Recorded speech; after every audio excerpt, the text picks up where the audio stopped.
Ketika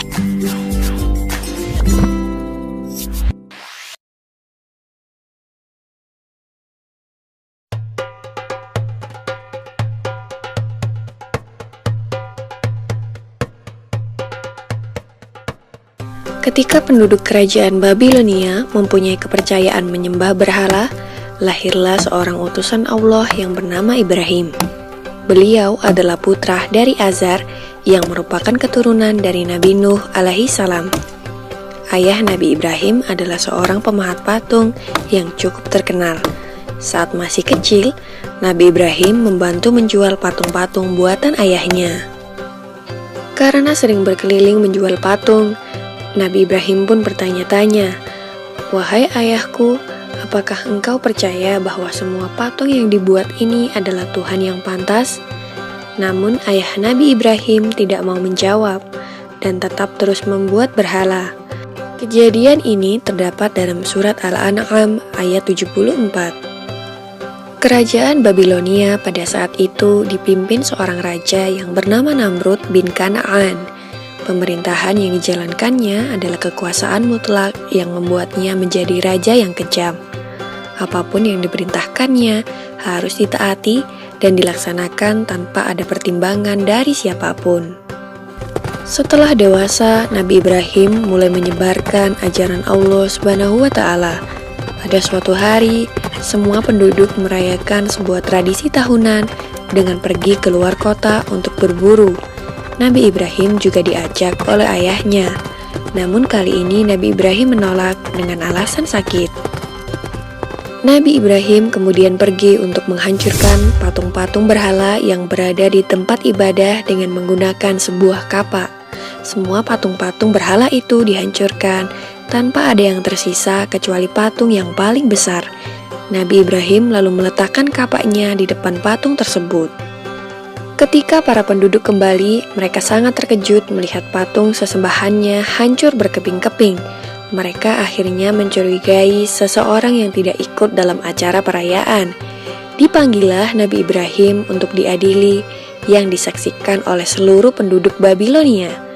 Dalam keadaan ini, Nabi Ibrahim mulai berdakwah secara terang-terangan. Dalam pengadilan itu, terjadilah percakapan antara Nabi Ibrahim dan Raja Namrud. Diawali dengan Raja Namrud yang bertanya kepada Nabi Ibrahim, "Siapakah yang menghancurkan patung-patung ini?" Nabi Ibrahim pun menjawab, "Bukan aku, patung besar itulah yang menghancurkannya."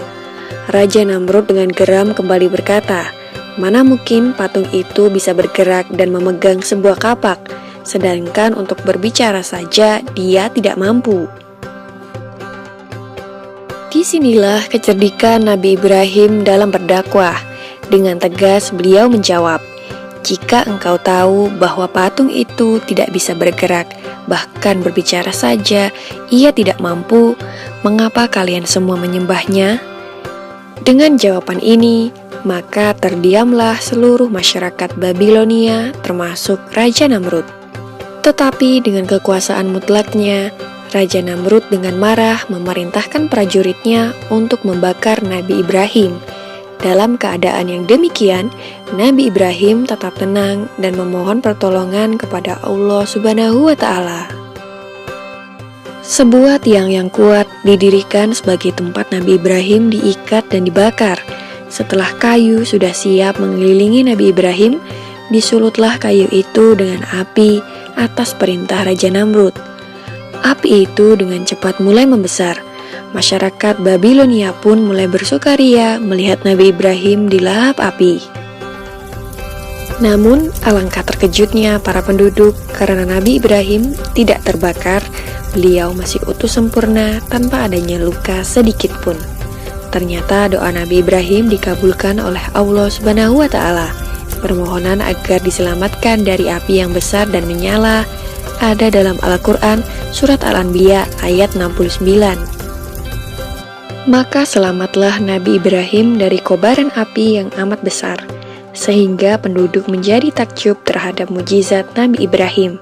Mereka kemudian mulai mengikuti ajaran Nabi Ibrahim dan hanya menyembah Allah Subhanahu wa Ta'ala. Demikianlah kisah Nabi Ibrahim alaihissalam yang tidak luka sedikit pun meskipun dibakar api. Semoga kisah ini dapat mempertebal iman kita untuk percaya terhadap kebesaran Allah. Amin ya rabbal alamin.